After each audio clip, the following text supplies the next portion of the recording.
Donc, deuxième partie de notre table ronde, où nous allons accueillir 3 personnes. Monsieur Romaric Vieille. Monsieur Romaric Vieille, il est coordinateur d'un service loisirs culture vacances à l'ADAPI du Doubs. Et avec lui, nous espérons mieux comprendre les exigences d'une association comme la vôtre, en direction des organisateurs de séjours. Et vous pourrez porter témoignage d'un certain nombre d'activités et d'initiatives. On retrouve aussi Sébastien Bord. Sébastien Bord, que vous avez vu au lancement de cette journée, je ne vous présenterai pas longtemps. Il est responsable national des vacances adaptées à l'UFCV. Et puis nous avons également Madame Monique Maître.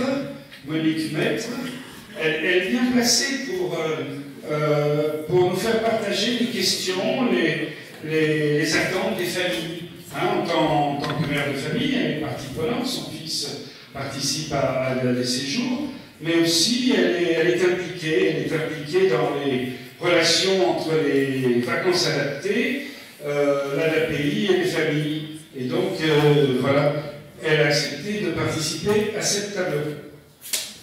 Alors justement, avec vous, Madame Maître, comment s'y prendre pour le choix d'un séjour? Si vous rencontrez une mère de famille qui vous demande quelques conseils, quels critères choisir un séjour, et puis je dirais aider la personne qui va faire le séjour à choisir, l'associer aussi à ce choix. Est-ce que vous avez des conseils pratiques à donner sur ce plan-là?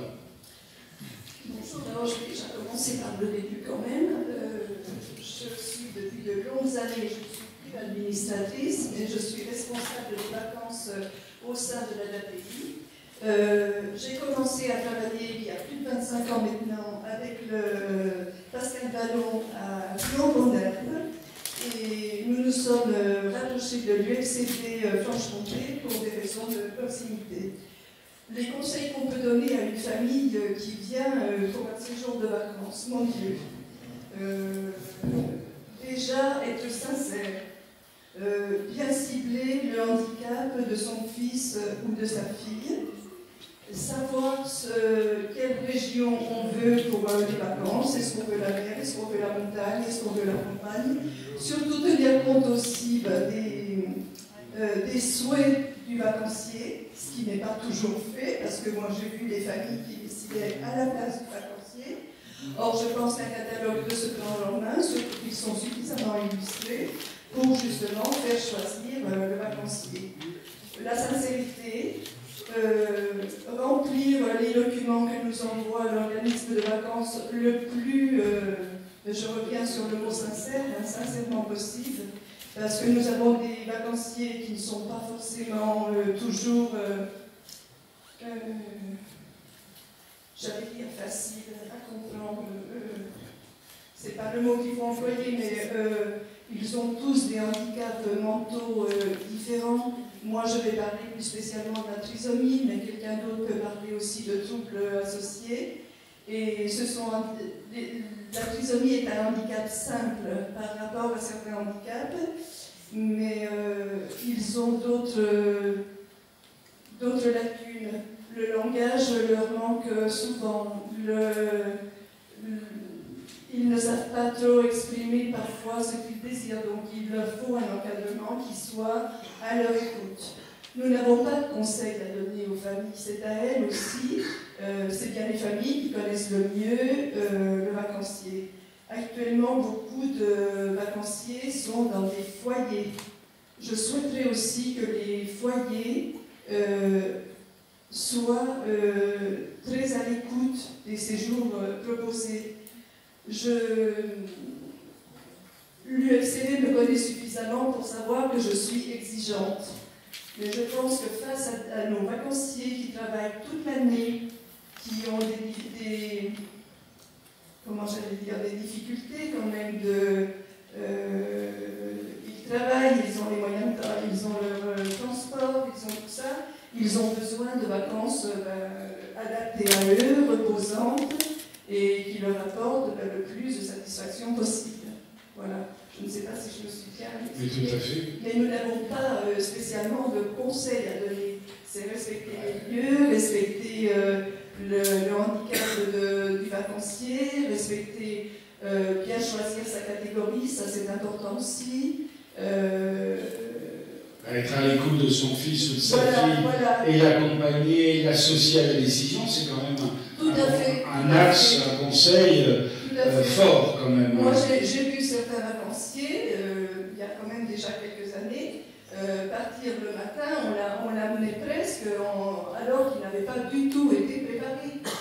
Et ça, c'est justement la deuxième question que je voulais vous poser. Une fois que le choix il est opéré, en associant le plus possible la personne qui va partir en vacances, comment on peut préparer cette personne à partir en vacances? Je ne parle pas de la valise ou des affaires à apporter. Je parle préparer sur un plan psychologique, sur un plan pédagogique. Rôle de la famille, là encore. Ou du foyer d'accueil. Oui, au niveau psychologique, disons que déjà bien préparer effectivement avec lui le lieu, ensuite faire valoir ce qu'il va découvrir, déjà lui décrire le séjour dans lequel il va aller. Nous aimons bien aussi un peu à l'avance connaître au moins les prénoms des encadrants qui vont... ce n'est pas toujours le cas, mais enfin on essaye dans la mesure du possible, parce que c'est essentiel d'en parler avec eux avant, de dire voilà, tu auras, je ne sais pas moi, Nathalie, tout, et essayer de cibler justement cet encadrement. Vous savez, d'une année sur l'autre, ils sont très contents de partir en vacances. On n'a pas besoin ni de les rassurer, ni de quoi que ce soit. Hein. C'est quelque chose pour ma part. Moi, je sais que les affaires sont rangées pour les vacances de l'année suivante. Donc, c'est un véritable plaisir de partir. Et quelqu'un qui part depuis de longues années déjà n'a pas besoin d'être préparé psychologiquement parce que ces vacances sont attendues, vraiment attendues. Voilà. D'accord. Alors pour terminer, enfin, au retour, comment savoir si le séjour a plu, si le vacancier est content, est-ce qu'il va l'exprimer, et comment on peut observer peut-être des retombées positives, même si le premier but c'est d'abord que la personne ait pris de bonnes vacances. Alors, on va déjà regarder son visage au retour, parce que c'est quelque chose de très expressif. Et s'il a des rides au front, s'il a tout ça, s'il paraît anxieux, bien sûr, il y a toujours la fatigue du voyage. On ne peut pas tout mettre sur la qualité du séjour. Mais ça se voit déjà au retour. Hein. Si on fait ça en rentrant ou des choses comme ça, on sait que ça s'est bien passé. Ensuite, pour en parler, c'est là qu'on regrette quand même le plus de ne pas avoir de compte rendu détaillé sur la valise. On va prononcer quand même le mot valise, parce que pour notre part, nous sommes plusieurs à avoir des vacanciers très pauvres en langage. Et ne pas pouvoir situer, voilà, tu as fait ça, ah oui, alors le temps qu'on comprenne, ben oui, ce qu'il a fait, on ne peut pas le développer, si vous voulez. Et ça, c'est très important qu'on ait une petite retombée écrite au retour. Qui vous permet de faire parler le vacancier au retour et qui vous permet d'exprimer, de verbaliser des choses qu'il a vécues. Exactement. Parce que je prends le cas des vacanciers qui travaillent à l'ESAP, eh bien, ils reprennent très rapidement l'ESAP, et dès qu'ils sont dans le monde du travail, ils ne sont plus en vacances. Et quand on reçoit les comptes rendus plus de 2 mois après, quand c'est pas 3, ils ont changé de case en quelque sorte. Ils ne sont plus du tout dans les vacances. C'est dommage. Et moi, les vacances, je les situe beaucoup aussi. Mon fils emmène un appareil de photo. Et par les photos, je vois aussi si ça s'est bien passé ou pas. Là, je n'ai pas besoin de compte rendu. Voilà. Très bien. Alors pour terminer, qu'est-ce que ça peut aussi apporter à un parent? C'est la question que je me posais en me disant, et si c'était, et je crois qu'on peut le dire, parce que c'est parfois lourd d'accompagner un fils ou une fille qui a une situation de handicap, pour les parents, c'est peut-être aussi ces vacances adaptées, une opportunité pour souffler un peu et peut-être aussi le droit à s'occuper de soi. Tout à fait. Pour ma part, je porte mon fils depuis 52 ans. Donc, je sais ô combien la tâche est difficile, c'est peut-être pas tout à fait le étonnante quand même, quand on peut. Voilà. Il est encore il est dans les Alpes, mais est toujours à notre domicile. Donc, c'est 15 jours, si vous voulez. Enfin, avant, c'était 3 semaines. Mais les Alpes ayant changé ses dates de fermeture l'été, généralement, ils ne veulent plus partir 3 semaines. Ils partent 15 jours pour avoir une semaine de repos à la maison. Repos, et puis enfin faire un peu ce qu'ils ont envie de faire aussi. Donc, si vous voulez, la famille, eh bien, ça lui permet quand même de dire ouf et de partir, peut-être un peu aussi, tranquillement, sans être tenu par les horaires, par tout ça, parce que tous sont assez fixés sur l'horloge. Midi, c'est l'heure du repas, 19h, c'est l'heure du repas. Et on se dit, ben, même si on travaille au jardin, même si on s'occupe de ses fleurs ou quelque chose, ça permet de se dire, eh bien voilà, il est en vacances, il est bien, et ben, nous, on est bien aussi. Voilà. Très bien. Donc les vacances adaptées, pour reprendre l'expression de monsieur tout à l'heure, ça peut aussi aider les aidants. Ah, tout à fait, tout à fait. Et puis enfin, ça permet aussi de se resituer, voilà, de se retrouver un peu en tant que couple. Et puis, oui, voilà, de faire un peu ce qu'on a envie de faire sans être toujours à l'écoute, parce que malgré tout, qu'on le veuille ou non, on est toujours à l'écoute de nos enfants, quoi. Ils sont un peu les rois quand même, quoi. Très bien. Alors tout à l'heure, vous m'avez dit que vous souhaitiez dire une ou deux choses, des questions que vous avez envie de poser ou de soulever. Je vous propose de le faire maintenant, même si on les reprendra peut-être dans le cadre des échanges. Voilà. Allez-y. Eh bien, je voudrais savoir, là je m'adresse à l'UFCB, comment est faite la formation sur des encadrants de plus en plus jeunes et sans connaissance du handicap. Parce que le jour du départ, quand on leur pose la question, on nous dit oh, ben non, on ne connaît pas le handicap, mais enfin, bon, il y a la formation. Et j'ai ajouté avec des cas parfois difficiles. Je pense que les dirigeants, enfin notre équipe d'encadrement se reconnaîtra dans cette question par rapport aux vacances de cette année. Très bien, c'est une question interpellation, et on n'est pas là pour dire tout va bien dans le monde des bisounours, on est là aussi pour se dire des choses, pour creuser, mais pour creuser, et on va reprendre tout à l'heure votre interpellation. Merci, madame. Si vous voulez bien passer le micro à votre voisin. Donc, avec les vacances adaptées, on a vu qu'on recherche une continuité plus qu'une rupture dans les différents temps de la vie de la personne, vie en institution, vie en famille, et puis temps de vacances, bien sûr des changements, mais aussi une continuité. Ça suppose un partenariat entre l'organisateur de séjour, le FCD en l'occurrence, et puis ces institutions. Et à quelles conditions réussir ce partenariat avant, je dirais, avant le séjour? Alors, effectivement, on ne peut pas considérer nos séjours en vase clos. Impossible d'envisager la réussite, du moins, de ces vacances en travaillant seul. On considère aujourd'hui, alors je vais résumer l'organisation d'un séjour. En fait, il y a une partie, le partenariat est à plusieurs niveaux. Le partenariat, c'est d'abord avec les hébergements qu'on va choisir pour nos séjours. C'est les compagnies de transport qu'on va sélectionner, qui vont accompagner nos animateurs à la réception des véhicules. C'est des activités qu'on va sélectionner sur place, sur les lieux de séjour, qui auront été au préalable choisies, parce que pour leur adaptation à nos publics, ou leur capacité d'adaptation, parce qu'ils répondent précisément. Donc ça, c'est une partie de nos partenariats. Mais le partenariat essentiel, c'est avec les inscrivants, de façon générale, que ce soit des inscrivants collectifs, on parle d'institutions spécialisées, ou des familles. On doit être en capacité, alors je parle de l'UFCB, et c'est ce qu'on essaie de faire et de mettre en place, on doit être en capacité d'accueillir en amont, mais aussi d'informer suffisamment sur nos séjours, sur ce que contiennent les séjours, mais aussi d'être en capacité d'écouter les besoins pour pouvoir orienter. C'est aussi l'apprentissage d'un langage commun sur les vacances. Une institution a son langage concernant les typologies de handicap, les besoins, on parle des projets individualisés. Dans l'institution, on ne retrouve pas ça sur nos séjours de vacances, ou difficilement, on n'a pas le même langage. Donc il faut se mettre d'accord aussi sur des sémantiques. C'est possible, à condition de se rencontrer. Je suis convaincu que c'est ce qui se passe pour Franche-Comté sur les séjours. Le responsable Fabien Quinet part à la rencontre des institutions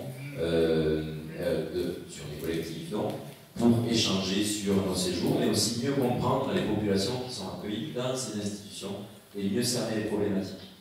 Ça permet clairement, dans la création de ce partenariat, de bien définir ce qu'on est capable de faire, qui on est capable d'accueillir ou pas, donc d'en définir des limites, et de ne pas se leurrer de parler de sincérité.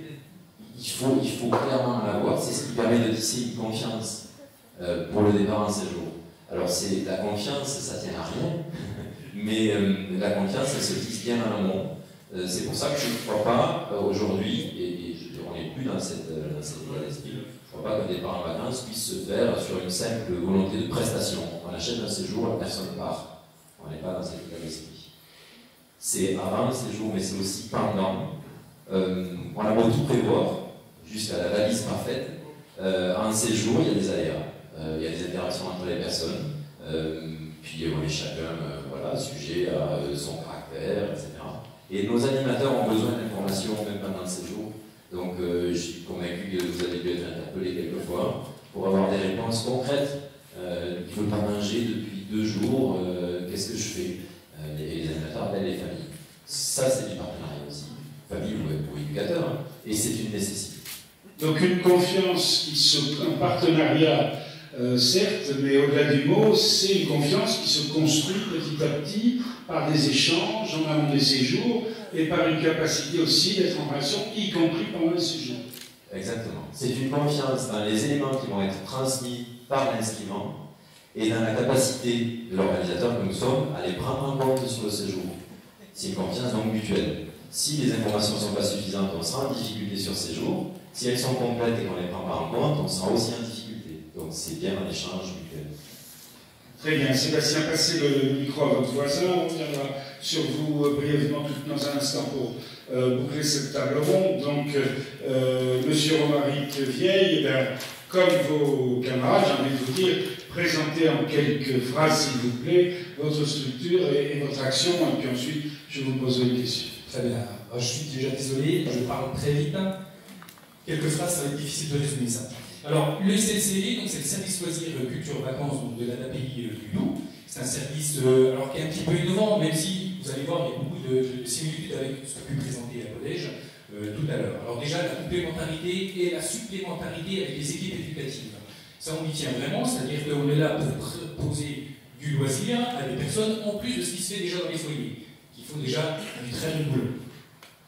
Et la complémentarité, parce qu'on peut le faire aussi de façon différente. Parce qu'on a des moyens d'action qui sont un petit peu différents, je vais y revenir juste après. Alors, l'ouverture sur et au milieu ordinaire, alors ça c'est quelque chose qu'on maîtrise, on essaie de faire plutôt, on va plutôt dire comme ça. Et puis, on est dans un mix entre l'intégration et puis aussi de l'inclusion. Alors, pour illustrer ça, on essaie bien sûr d'aller, que les gens aillent faire eux-mêmes leur projet de loisir tout seuls, avec cette petite particularité, c'est que parfois le handicap fait qu'il faut quand même qu'on soit un petit peu quand même derrière. Alors, pour illustrer ça, il n'y a pas longtemps, enfin il y a ça 2 ans, on a eu des personnes qui sont venues nous dire on aurait envie d'aller en boîte de nuit. Alors pas de souci, on les a accompagnés en boîte de nuit. Puis on s'est dit, bah tiens, on va peut-être essayer qu'ils y aillent peut-être tout seuls. Donc on les a accompagnés à préparer leur sortie boîte de nuit. Et la 3e étape, forcément, ils ont été tout seuls, sauf qu'on leur demandait rien du tout. Par contre, la 4e étape, c'était de leur dire arrêtez d'aller en boîte de nuit. Parce que du coup, ils y allaient tout le temps. Avec tout ce que ça voulait dire derrière les ESAT, derrière, parce qu'il faut quand même se lever, même 2 jours après, on se couche un peu tard. Et Olivier en fait partie. Voilà. Après, on est sur des concepts, en tout cas des valeurs qu'on essaye de défendre. C'est déjà de se dire que le loisir, la culture et la vacances, c'est très bien, mais on ne peut pas généraliser finalement tout ça à ce qu'on appelle le temps libre.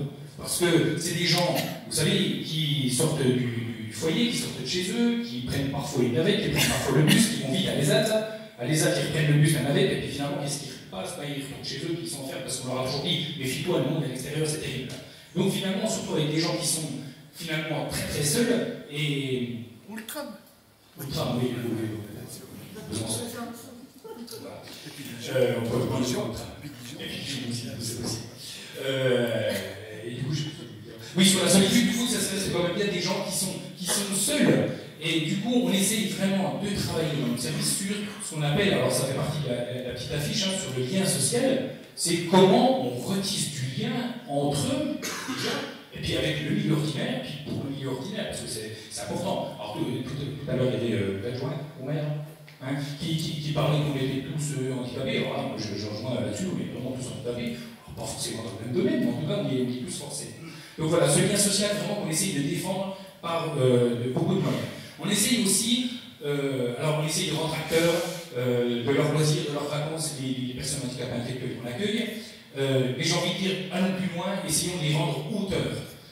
Parce que être acteur, c'est finalement c'est répéter une scène, on a appris, on leur propose, mais d'être auteur, c'est vraiment d'être au centre de leurs préoccupations, de ce qu'ils ont envie de faire. Alors, encore une fois, des exemples, vous m'excuserez, on a parlé tout à l'heure de boîte de nuit, on a des personnes qui viennent nous voir et qui viennent nous dire, alors ça n'a pas été immédiat quand même, hein, s'ils puissent venir nous dire ce qu'ils avaient vraiment envie de faire, mais des idées de sortie qu'on n'aurait même pas idée, quoi. On a des personnes qui veulent aller voir la Croix de Lorraine. Ben, on va essayer de tout faire pour y aller. C'est pas forcément la première sortie qu'on aura envie de faire, nous, un service loisir. Hein. On se dit, tiens, on va plutôt aller au Europa Park, aller à la Citadelle, aller faire du shopping à la Maison d'Or, des choses comme ça. Mais du coup, d'aller, voilà, on n'y pense pas. Tout à l'heure, il y a Olivier qui nous disait, tiens, ça peut être pas mal qu'on aille faire du billard. Du billard, bon, voilà. Il faut vraiment qu'on remette la personne vraiment au cœur de ce qu'ils ont vraiment envie de faire. Nous, les rendre auteurs.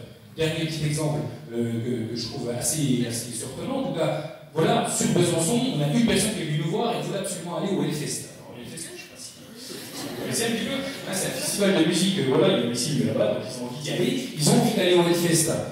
Alors, comme on fait, soit ils y vont pas du tout, soit ils y vont avec leurs parents, parce que les parents sont aussi un petit peu là-dedans, mais c'est pas ça une sortie entre copains. Je vous parle d'adultes, hein. Mais d'aller au Hellfest, il va falloir qu'on trouve une solution pour y aller. Alors, aller à l'échelle de la DAPI du Doubs, alors peut-être après on pourrait y tendre, peut-être avec le collège, s'il y a des gens qui ont envie d'aller au Hellfest, qu'on fasse un minibus pour y aller, voir ce festival de musique forte. Voilà.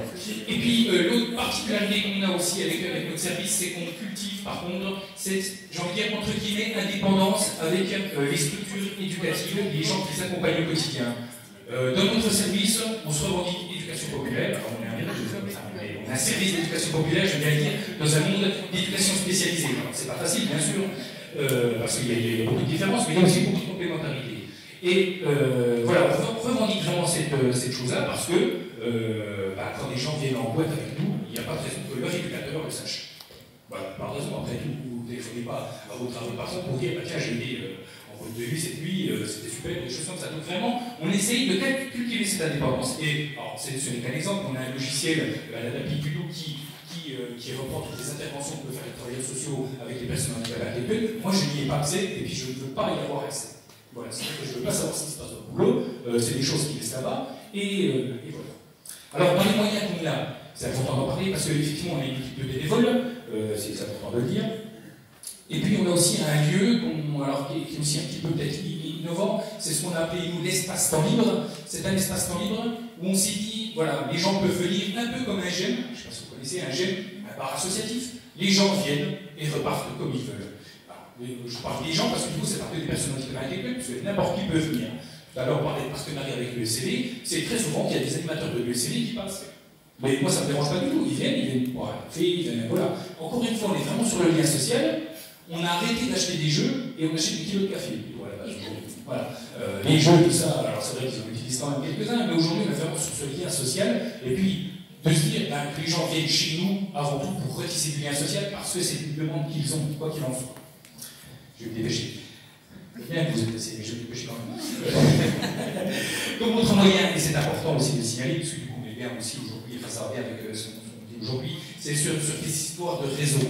L'éducation populaire a un réseau qui est un peu différent que le milieu d'éducation spécialisée et qui fait appel à d'autres personnes. Alors, je parle de l'UFCD, parce que c'est important d'avoir des partenaires et effectivement, on n'est pas dans un rôle de prestataire, de client prestataire, mais bien de partenaire. Et puis, on essaie vraiment de multiplier les passerelles qu'il peut y avoir entre notre service, qui est un peu l'interface avec les structures d'éducation spécialisée, et puis le milieu ordinaire, donc l'UFCD, par exemple. Alors, il y en a d'autres. Hein. Et je vais leur taire, enfin, je vais pas en parler aujourd'hui, parce qu'ils n'ont pas été invités. Donc, par exemple, Olivier, maintenant ça fait depuis 3 ans, vient très régulièrement à la formation, tout à l'heure on parlait des formations, sur des formations des animateurs de vacances adaptées. voyez la différence? C'est qu'à un moment donné, quand vous avez des gens comme Sébastien Fabien Quinet, voilà, qui viennent leur dire il faut respecter l'autonomie des gens, c'est pas tout à fait le même langage que quand Olivier Carr et d'autres personnes aussi viennent dire moi, les dernières vacances, on ne va pas les acheter vos paquets de club. Vous voyez la différence que ça peut faire, hein, c'est-à-dire qu'ils s'habillent les jeunes, c'est déjà un peu plus compréhensible parce que là on se rend compte qu'on est parfois à côté de la plaque. Nous, accompagnateurs dans les vacances adaptées, parfois on est à côté de la plaque. On est à côté de ce que peuvent vraiment faire les gens. Du coup, ce partenariat, ce réseau de partenaires, ça permet de multiplier les passerelles. Alors, on va le faire aussi avec d'autres organismes de vacances adaptées qui sont aussi très proches de Besançon. Voilà, Olivier, c'est déjà qu'il va aller rencontrer des vacances adaptées, des animateurs de vacances adaptées, pour nous aussi, hein, pour aller leur dire voilà, moi, des vacances réussies, c'est ça. Alors, tout à l'heure, il n'en a pas parlé, mais ça me paraît important de revenir là-dessus. Je le cite, hein, parce que du coup, on a préparé un petit peu ce qu'Olivier voulait dire. Et ce qui lui plaît, lui, surtout, pendant les vacances, hein, c'est de partir avec d'autres personnes, c'est de rencontrer du monde et de faire des apéros. C'est la première chose qu'il m'a dit.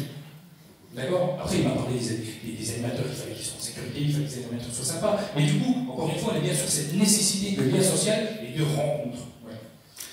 Et puis, le dernier moyen qu'on peut avoir, c'est cette formidable association, j'ai envie de dire, qui est nous aussi. Alors, nous aussi, c'est quoi? C'est l'auto-représentation. C'est-à-dire qu'on demande à des personnes qui handicapées intellectuels de parler pour elles-mêmes. Alors, c'est pas facile, hein, parce que depuis tout le temps, on parle toujours dit non, mais attends, mais voilà ce que tu dois penser, voilà ce que tu peux faire penser. C'est une caricature, bien sûr, heureusement, ça a évolué. Mais aujourd'hui, les gens, nous aussi, alors, je ne crois pas qu'il y ait de délégation en Bourgogne. Olivier, tout à l'heure, me disait il faut qu'on vienne ici les rencontrer. Bon. Tout à l'heure, j'en parlais avec vous, il n'y a pas beaucoup de délégations dans le sud de la France, donc Olivier me disait il faut qu'on aille passer une semaine pour aller rencontrer des gens là-bas, pour mettre en place des délégations nous aussi. Mais aujourd'hui, c'est vraiment important parce qu'on leur redonne la parole. On redonne du sens finalement à ce qu'on fait. Et voilà, c'est un formidable moyen. Tout à l'heure, on parlait d'accès à la citoyenneté. Alors, Olivier Carr, et puis cette autre personne, alors on va faire pareil pour les prochaines élections départementales, mais pour les élections communales, rendez-vous compte que 7 personnes handicapées intellectuelles ont été rencontrées, 6 parmi les 10 candidats qui ont bien voulu nous recevoir, 6 candidats aux élections municipales, donc sur Besançon. C'est-à-dire que c'est quand même pas mal, c'est-à-dire que certains candidats qui disent ouais, l'handicap, ouais, on sait faire, ainsi de suite, se sont retrouvés face à des personnes handicapées intellectuelles peut-être pour la première fois. Et les questions, ils ne sont pas les mêmes quoi. Parce que la langue de bois, non mais vous savez, Planoise, il y en a peut-être qui connaissent un petit peu Planoise, ça ne craint pas, il n'y a pas de souci. Pour Planoise, c'est vrai qu'on parle beaucoup des problèmes qu'il peut y avoir. Moi, je peux vous assurer qu'il y a des personnes de nous aussi qui leur disent mais monsieur X, ce que vous dites, moi ça ne va pas du tout. Moi je vis à Planoise, moi. Et ça craint, moi je vous dis ça craint. On se fout de moi, j'ai peur de sortir le soir, j'ai peur de sortir chez nous, de chez moi. Ça aussi, encore une fois, ça prend vraiment du sens. Hein. Et du coup, nous, et c'est plus globalement à la ville du nous, parce qu'aujourd'hui ça résonne sur la ville du nous. Hein. Aujourd'hui, on a une délégation sur Besançon, on a une autre sur Béliard qui travaille sur d'autres problématiques. On en a appelé pour une, enfin, on a déjà une sur Pontarlier, enfin voilà, ça va être généralisé du coup à la ville du nous, parce qu'on trouve que c'est vraiment bien. Voilà, c'est vraiment leur redonner la parole et puis les redonner vraiment sur le dispositif. Très bien. Bon, on va s'arrêter là. Bon, c'est bien le tout, mais il faudra dans notre agenda que vous ou un collègue à vous puisse venir aussi à Toulouse et rencontrer des personnes qui pourraient être intéressées pour développer ce genre de démarche. C'est-à-dire qu'on a bien compris des professionnels qui ne parlent pas à la place des personnes en situation de handicap, mais qui les accompagnent et qui leur permettent d'intervenir, qui leur permettent d'interpeller, qui leur permettent de dire des choses, de dire ce qu'elles vivent, elles sont les mieux placées pour le dire. Ça, on a bien compris le fond de la démarche, on a bien compris aussi l'importance que vous avez soulignée en termes de structuration du lien social. On verra dans les échanges tout à l'heure, vous pourrez reprendre la parole. Avec Sébastien, donc on termine cette deuxième série de prises de parole pour cette deuxième partie. Les vacances adaptées ou non, c'est pour tout le monde, les enfants, les familles, les adultes, un temps de repos, mais aussi un temps de découverte, des découvertes de nouveaux paysages, de nouvelles rencontres, de nouvelles activités, et puis surtout découvrir des gens nouveaux, des personnes, des nouvelles relations. Bon, comment on peut, dans une offre qui est celle des vacances adaptées, prendre en compte justement ces vacances sont par définition collectives. Comment on peut prendre en compte des attentes et des projets individuels? Comment vous articulez cette dimension collective et cette dimension individuelle? Question pertinente. Très difficile de prendre en compte l'ensemble, la somme totale des projets individualisés dans un séjour collectif qui est ponctuel. Par définition, notre séjour est un objectif éducatif, en amont. C'est-à-dire qu'il s'inscrit dans un projet individuel. Une personne, handicapée ou non, ça concerne, se projette sur sa destination vacances. Pour le coup, sur les vacances adaptées, c'est vraiment ce qui se passe actuellement. Beaucoup de parents, d'adultes en situation de handicap et d'éducateurs choisissent des séjours pour l'été prochain. Donc on est déjà 6 mois à l'avance, 6 mois en amont du départ. Reste 6 mois pour se préparer au séjour. C'est bien en ça que le projet, à travers ça que le projet individuel prend forme. Finalement, on travaille sur le projet individuel d'une personne, sur son propre départ. Mais du moment où elle va être en séjour, finalement, elle s'inscrit dans une démarche collective. Pas sur tous les plans, évidemment. Notre rôle, nous, en séjour, va être d'accompagner cette personne sur le plan individuel par rapport à la réponse à ses besoins. Ça, c'est une évidence. On est obligé de répondre à leurs besoins. Celui-ci sait se toucher, celui-ci a un régime sans sel, celui-là, il a des tocs, il ne peut pas rentrer dans le minibus, il va falloir l'accompagner sur ce sujet-là. Mais on ne pourra finalement réellement répondre de façon individuelle aux besoins réels de la personne, et ensuite tendre l'oreille pour l'écouter sur ses besoins d'accompagnement plus psychologiques et comportementaux. Mais difficile de prendre en compte les objectifs de son projet éducatif à part entière. C'est-à-dire que si dans ses objectifs du projet individualisé, il part en vacances pour pouvoir demain accéder à un départ en appartement, par exemple, parce qu'il vit actuellement dans un foyer, on projette son départ en appartement pour l'année prochaine, mais on se dit qu'un départ en vacances, c'est un accès à l'autonomie. C'est pas notre rôle de prendre cette idée en compte. Notre rôle, c'est de faire bien notre séjour de vacances, c'est de l'accueillir le mieux possible et de répondre à ses besoins. Voilà. Je ne sais pas si c'est clair. Les vacances, d'abord des vacances, n'instrumentalisons pas les vacances. J'ai bien compris tout à l'heure que ton voisin disait qu'il ne se renseignait pas sur ce qui se passait en ESAT, il ne voulait pas le savoir. Lui, il est dans les vacances, dans le temps libre, dans l'accompagnement sur les loisirs, et qu'il ne faut pas que tout interfère. Alors, il ne faut pas que tout interfère jusqu'à un certain point. Nos séjours ne sont pas des séjours de rupture. On est bien clair, on est dans une continuité. Mais de là prendre en compte dans ces jours tout l'ensemble des projets individuels, c'est chose impossible. Je prends juste un exemple très concret sur la sexualité. On peut accueillir sur un séjour des personnes qui sont accueillies dans 10 institutions différentes. On a 10 vacanciers, 10 institutions différentes, avec 10 démarches sur la sexualité, sur l'éducation à la sexualité, qui sont différentes. Impossible pour nous de répondre précisément à l'ensemble de ces projets, d'abord ces projets institutionnels sur la partie sexualité, mais aussi à l'ensemble des projets individuels sur ce sujet-là. Donc on va devoir avoir effectivement un positionnement médian qui sera le nôtre, et peut-être qu'il faudra avancer plus vite certaines institutions dans leur positionnement à elles, mais aussi peut-être les projets individuels. Voilà. Ce qui est sûr, c'est que ce qu'on veut au final dans nos vacances, c'est que la personne en sorte bien, apaisée, reposée, qu'elle ait fait des rencontres et qu'elle se soit fait plaisir, qu'elle ait accédé à des petits moments de bonheur. Très bien. Oui, c'est quelque chose qu'on essaie vraiment de regarder. Et là, je regarde tous les inscriptions, j'ai envie de dire. Ce qui est important.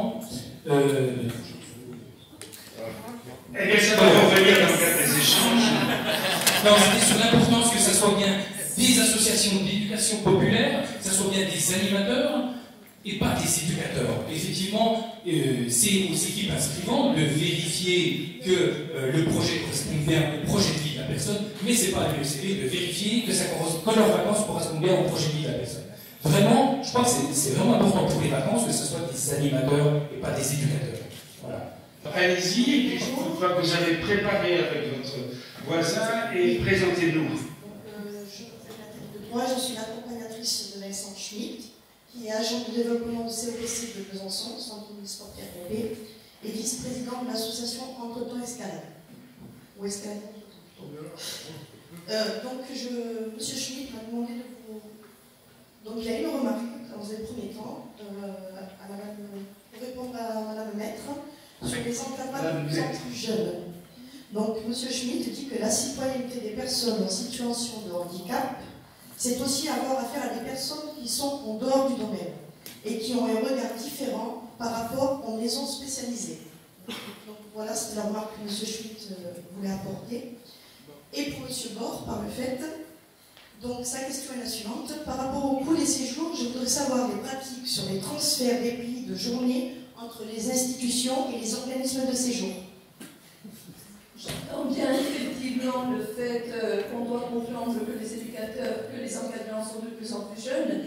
Il y a quelques années, justement, quand un encadrant se présentait et qu'il était par exemple en fin de formation d'éducateur, souvent moi je lui disais de poser sa casquette d'éducateur pour prendre la casquette d'un encadrant normal. Ça je comprends bien. Mais ce que je veux dire, c'est que quand un jeune arrive à 18 ans, qui n'a aucune formation du handicap, justement. Je n'ai pas cité l'exemple que nous avons eu cette année avec un départ d'un jeune vacancier qui était vraiment très perturbé par rapport au nôtre. Eh bien, nous avons tous été profondément choqués. Je suppose qu'Emmanuelle Omètre est dans la salle, donc elle entend ma question. Et même si nous, on doit comprendre aussi que les handicaps sont différents, eh bien, ce vacancier était vraiment passablement énervé et certains vacanciers qui étaient avec lui dans le minibus ne voulaient pas remonter pour faire la suite du départ. Eh bien, comprenez quand même aussi l'attitude de nos vacanciers, notre attitude à nous, qui était quand même fortement perturbée par ce départ. On m'a fait comprendre ensuite qu'il était classé en moyenne autonomie, tout comme les nôtres. Mais quand j'ai relu la moyenne autonomie, j'ai vu sans trouble du comportement. Eh bien, nous, c'était un trouble du comportement flagrant. Peut-être que nous ne comprenons pas tout, mais nous avons très mal vécu ce départ. Voilà. C'est la jeunesse, d'accord, mais je voulais savoir justement la formation qui était donnée dans ce qui précédait un séjour. Sébastien, peut-être dans le prolongement de ce qui vient d'être dit par Madame Maître. Merci. Dans un séjour, on a deux éléments très difficiles à maîtriser, que j'appelle des éléments fluides et des éléments solides. Les éléments solides, c'est un hébergement, des véhicules, tout ce qui est matériel, on le maîtrise très bien, c'est très facile. Très en amont, on sélectionne une structure d'hébergement parfaite, un bon minibus, on peut donner un bon budget de séjour, un bon budget. Les aspects fluides du séjour sont les aspects humains, les animateurs et les vacanciers. Et je dis fluide parce qu'on peut anticiper tout ce qu'on veut dans l'échange en amont, on peut former nos équipes le mieux possible. Lorsqu'il y a cette confrontation, cette mise en situation, et là vous êtes parlé du moment du départ, ben, il peut se passer des interactions, il peut se passer des situations qui ne sont pas faciles à gérer. Le moment du départ est un moment très sensible, le moment du retour aussi d'ailleurs, ou du départ du séjour est très compliqué à gérer, mais le moment du départ peut amener des situations complexes à gérer dans le comportement. Même une personne stable habituellement, lorsqu'elle part en séjour, cette situation de stress peut l'amener à des comportements déviants, pas simples à prendre en charge, autant pour un animateur novice en séjour adapté que pour un éducateur dans l'institution. Les troubles de comportement sont complexes à prendre en charge. C'est une première partie de réponse. Hein. Je dis, rien n'est simple dans les rapports humains. La deuxième partie, c'est sur la formation des animateurs et notre rôle d'éducation populaire.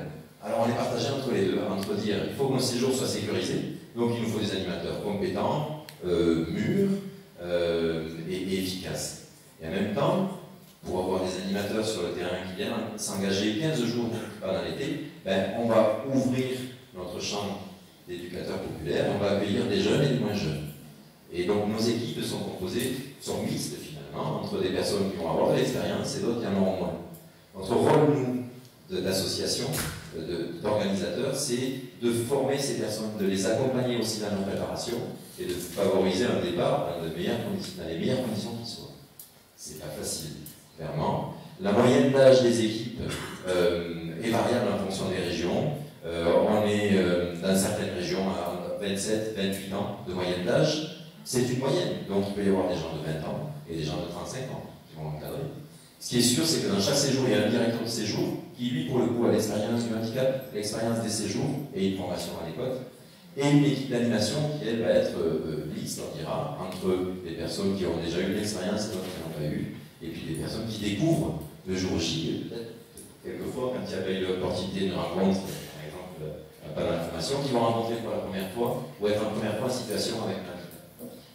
Donc c'est ces équilibres subtils qu'il faut conserver, conforter, et puis qui l'équilibre, il y a des moments où il y a des ruptures, et où peut-être la partition entre ceux qui ont déjà une expérience des personnes du handicap, des personnes qui ont été confrontées à cela, et celles qui n'en ont pas, parfois cet équilibre est rompu, et c'est peut-être ça aussi que voulait nous dire Monique Maître. Mais pour conclure et pour reprendre ce que disait M. Schmitt tout à l'heure, on est quand même convaincu à l'UFCD que cette spontanéité des équipes, dans leur action ponctuelle et dans le fait qu'elles découvrent quelquefois l'action, mais aussi qu'elles mettent en œuvre des efforts incroyables lorsqu'elles connaissent bien l'activité, change vraiment l'accueil. On n'est pas dans le prolongement d'une institution, on est vraiment dans un séjour de vacances. Donc c'est quand même important d'avoir cette différenciation, pas tant dans les compétences d'accueil, mais dans la démarche. D'accord, c'est pas une institution qui s'est déplacée avec un public, les éducateurs, etc.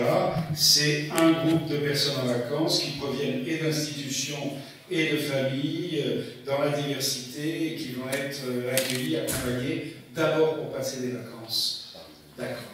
Bonjour, Jean-Philippe Chappet, je suis éducateur à la David de Budou, dans un foyer d'hébergement à Besançon. Donc je voulais rebondir sur ce que vous disiez, notamment sur ce que disait Mme Maître, et dire que sincèrement, j'étais très content d'entendre vous dire, en tant que maître et administratrice, qu'elle était désireuse et contente que ce soit les gens qui choisissent eux-mêmes leurs vacances, parce qu'on est souvent confronté à ce problème-là. Et donc, du coup, je voulais quand même faire l'avocat du diable, parce que, effectivement, l'idéal, ce serait que les gens partent là où ils veulent partir. Et comme le disait Sébastien Bord, nous, on est en plein dans les inscriptions, et je me demande qui, aujourd'hui, est capable de se projeter au mois d'août pour prendre des vacances. Donc, du coup, c'est un peu compliqué. Et on a aussi des gens qui ont des projets de partir en vacances avec d'autres personnes, dont on ne sait pas s'ils seront encore copains 6 mois après. Donc en fait, notre boulot, c'est aussi, grâce aussi aux OVA qui nous rendent des retours, qui j'espère se diront aussi en s'étoffant, de pouvoir avoir une base de données sur 4-5 ans, qu'on commence à avoir dans ce foyer, pour pouvoir un petit peu avoir non seulement un boulot d'inscription, mais aussi de conseiller, de propositions pour les vacances, de ces diverses thématiques. Alors effectivement, il y a des niveaux d'autonomie, vous entendez, par rapport à des personnes qui ont des troubles du comportement avérés, mais aujourd'hui, j'ai envie de dire aussi ces personnes ont le droit à partir en vacances, et qui n'en a pas, les troubles du comportement, est-ce que c'est chronique, est-ce que c'est dans le laps des 6 mois Vous soulignez bien la difficulté qu'il y a à se projeter dans 6 mois, parce que la personne elle peut évoluer, comme tout le monde d'ailleurs, dans ses goûts, dans sa santé aussi, etc. Et que c'est pas facile de se projeter à 6 mois. C'est ce que j'entends. Et ce que je note, moi, c'est que vraiment, on est en charge de vacances avec ma collègue depuis 4 ou 5 ans. Et c'est un travail, c'est pas le cœur de notre métier, hein, mais c'est un travail qui n'est jamais le même, quoi, et qui évolue tous les ans, et qui évolue tout le temps. Et on est très content d'avoir un partenariat privilégié avec certains OVA, comme le CV, je crois que ça fait pour 15 ans qu'on bosse avec le CV. Et donc, parce que finalement, des vacances qui se passent bien, c'est aussi nous, puisqu'on n'est pas sur place et qu'il n'est pas question qu'on y soit, parce que c'est pas souhaitable. Et puis vous avez le droit d'avoir des vacances aussi. Oui, c'est comme ça. Et donc, je trouve que ce qui est intéressant, c'est qu'on ait des documents à vous fournir, quoi. Moi, je dis souvent à des stagiaires qui viennent sur le foyer, qui veulent connaître les gens, ils me demandent, mais c'est que je vais trouver quelque chose qui parle de la personne dans son quotidien. Ça ne va pas être le projet du bénéficiaire, parce que ça va être des projets, ça va pas décrire la personne. En fait, je leur dis, ouvrez l'ordinateur, cherchez dans les rapports de comportement qu'on donne aux OVA, parce qu'on a un informatisé, ce qui permet de le suivre régulièrement. Parce que là, vous aurez finalement la personne présentée à quelqu'un qui ne le connaît pas. Donc du coup, ça me concerne. Et voilà. Donc du coup, je crois que une des clés, c'est aussi d'avoir cette relation entre les OVA où on présente les gens, on donne des clés, mais on ne va pas non plus, entre guillemets, stigmatiser la personne parce qu'on aura donné trop de clés. C'est aussi d'avoir un retour des comptes rendus, comment c'est passé. Et je suis assez d'accord avec vous, Madame Bell, sur le fait que ça serait bien qu'il y ait quelque chose de succinct, mais de moins rapide après, à l'arrivée. C'est vrai que voilà, tout ça nous permet de monter des bases de données, finalement de comprendre un petit peu comment la personne est en vacances, parce que moi je sais très bien que les résidents, pour avoir fait des séjours, on a fait des transferts il y a quelques années, ne se comportent pas du tout de la même manière en institution ou sur un week-end ou une semaine en congé. Donc voilà, je voulais revenir aussi sur quelque chose qui est important. Je crois que j'avais calculé il y a à peu près 10 ans, les vacances pour les résidents sur 3 semaines, ça représente à peu près 1/5, 1/6 de leur budget annuel. Donc ça vaut quand même le coup qu'on se pose des questions sur... Alors on va y revenir au prix, d'autant plus qu'on n'est plus maintenant sur 3 semaines. Bon, je ne sais pas si... Merci monsieur. Je ne sais pas si cette dernière intervention, qui n'est pas forcément une question, Sébastien, mais un commentaire n'appelle donc pas forcément une réponse. Mais sur la question des prix, j'aimerais que l'un d'entre vous, ou les deux, puissent prendre la parole et dire où on en est. Là. Alors, je ne suis pas un spécialiste de la gestion des budgets institutionnels, mais ce qui est sûr, pour répondre à la question précisément, la question c'était, est-ce que le prix de journée institutionnel, comment est transféré le prix de journée dans les séjours, si j'ai bien compris, c'était un peu la question. D'abord, ça c'est pas possible. Clairement. Donc ce n'est pas possible. Nos séjours ont un prix affiché, et c'est bien les personnes qui s'inscrivent qui paient le séjour. C'est la première élément. Maintenant, d'où vient ce financement? Il peut venir de divers cofinanceurs. Il peut venir de la personne elle-même qui peut appartenir à un séjour parce qu'elle a une AH et que sur son AH, elle contribue au séjour. Voilà, première chose. La deuxième chose, elle peut avoir ce qu'on appelle des prises en charge. Alors, ça peut être des prises en charge du conseil général, ça peut être des prises en charge diverses et variées d'une mutuelle qui contribue au séjour et qui va effectivement valider une prise en charge d'une aide, une contribution, une co-contribution au départ en séjour. Ces prises en charge peuvent être aussi réalisées par l'institution elle-même. Le foyer, il y a que médicalisé qui dit, moi dans mon budget loisir pendant l'année, je consacrerai 200 € par résident pour les aider à partir en séjour. Voilà comment ça doit se passer en théorie. Dans les méandres, il y a d'autres sources de financement évidemment, mais une institution ne peut pas dire je reçois, finalement, je perçois la contribution d'un résident et je la transforme en financement d'un séjour de vacances, ça ce n'est pas possible. Madame Landou, je suis cadre de santé dans un foyer d'accueil occupationnel et médicalisé dans Lyon, donc qui dépend du CHS de Lyon. Et j'ai eu cette discussion justement avec la personne du conseil général qui nous finance, et effectivement qui m'a expliqué que si le résident demandait à ce que nous reversions le prix de journée pour financer une partie de ses séjours, il pouvait le faire.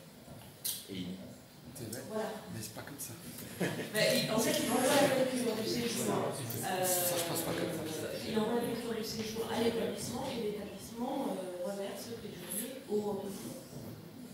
Ne partons pas la tête dans un débat trop technique. Chaque conseil général, chaque MDPH fera la politique qu'il voudra. Sauf que s'il y a un foyer ouvert 360 jours par an et que les personnes décident de partir en vacances 15 jours dans cet espace-là, oui, ce versement peut se faire au profit de la personne. Sachant que si pas vers la personne, pas vers l'organisme. Oui. Vers la personne. Vers la personne. Vers la personne, c'est ça, c'est bien ça. Et comme il est ouvert 360 jours par an, dans tous les cas, l'institution a quand même le financement qui tombe, puisque c'est un organisme qui est conventionné. Donc c'est ça la difficulté. Bonjour, je m'appelle Christine Delage, je suis éducatrice spécialisée de métier, donc je ne suis pas parfaite. Non, je suis responsable et au niveau de la police Et je voulais juste redire qu'effectivement la question de l'autonomie, de l'honnêteté dans l'autonomie dans les dossiers d'inscription est effectivement très importante. Que cette même autonomie, elle peut ne pas être la même dans l'institution comme en vacances, hein, parce qu'on a aussi déjà eu, nous, des bonnes surprises et des mauvaises surprises, quoi, hein, entre l'établissement, ce qu'ils peuvent faire dans un monde qu'ils connaissent, et puis ce qu'ils peuvent ne plus faire ailleurs. Quoi, et puis l'inverse aussi, des gens qui montrent le meilleur d'eux-mêmes. Vous avez beaucoup parlé de confiance, effectivement. Moi, je travaille beaucoup avec le FCD Besançon, Emmanuel Lemaître, puis au Gabriel Sissoko. Ça se passe très bien et c'est vrai que c'est une confiance mutuelle. C'est dans les deux sens. J'essaye de faire le mieux. C'est un gros peu, comme disait le collègue derrière, parce qu'au mois de janvier, se projeter au mois d'août, quand nous-mêmes, on ne sait pas encore trop quelle sera la politique de l'établissement aussi par rapport aux participations. Pour les vacanciers, c'est pas toujours évident. Mais en tous les cas, on fait des allers-retours. Et moi, je trouve qu'il y a quelque chose de très important dans la préparation du projet de vacances, c'est la lettre du directeur qui arrive aux vacanciers au moment de l'inscription. Et ça, c'est vraiment très important parce que le vacancier se sent attendu. Moi, je trouve que c'est une très bonne initiative. Et puis, nous, on n'attend pas non plus que le séjour nous appelle en cas de problème. On essaye aussi de téléphoner sur le séjour, pas pour fliquer ou pour ça, juste savoir si tout va bien par rapport à ce qu'on a donné comme données au moment de l'inscription. Et ça a déjà permis aussi de dénouer certaines problématiques que les animateurs avaient. Tout simplement, voilà, c'est dans les deux sens, c'est pas que l'institution qui doit attendre, le vacancier qui doit attendre, c'est aussi d'aller vers l'organisme. Et puis pour l'aspect formation des animateurs, j'en ai discuté avec M. Kiné, c'est vrai que moi, en tant que coordinateur des vacances, je suis souvent sollicitée au moment des conseils d'avis social par les administrateurs. Je travaille aussi pour une association de parents justement sur la jeunesse des animateurs, sur les formations. Et je ne peux pas toujours leur répondre. C'est juste qu'il y a un week-end de formation, mais voilà, c'est vrai que je demande qui reviennent année après année. D'accord. C'était peut-être quand même pour revenir, parce que c'est vrai qu'on parle beaucoup du prix de séjour. Ce qu'il faudrait peut-être penser, c'est vraiment plutôt en termes de valeur. Parce qu'un séjour adapté, quand on regarde un séjour classique en milieu ordinaire, on n'est quand même pas si loin que ça d'un prix de séjour de vacances adapté. Alors ça correspond souvent à 30%, c'est ça calcule comme ça, de surcoût. Vous savez, quand vous rajoutez un budget activité et ainsi de suite, on n'en est quand même pas loin. Et du coup, moi aujourd'hui, je me refuse de comparer un séjour en fonction du prix. Parce que la qualité, c'est pas le prix, les activités, c'est pas le prix, il y a tellement de choses qui sont liées à ça. Voilà, je voulais simplement se repenser vraiment sur cette histoire de la valeur d'un séjour, c'est pas son prix. Voilà. J'ai été heureuse quand même que plusieurs personnes dans l'Assemblée abondent un peu dans mon sens, parce que parfois, en tant que parent, on paraît un peu excessif, mais je me suis toujours battue, parce que mon fils était dans ces séjours de vacances, ça fait plus de 25 ans, mais surtout aussi pour les autres, parce qu'il y en a qui n'ont pas la possibilité justement de pouvoir s'exprimer, ou qui n'osent pas, ou oui, mais ils partent déjà en vacances, c'est déjà pas si mal, mais voilà. La qualité, j'ai toujours dit que je portais l'UFCD très haut, et que j'espère un jour que je n'aurai pas à en lâcher les ficelles. Absolument, mais avec les partenaires de confiance, gardons les exigences et continuons à dialoguer. Merci Monique, merci Sébastien, merci Romary.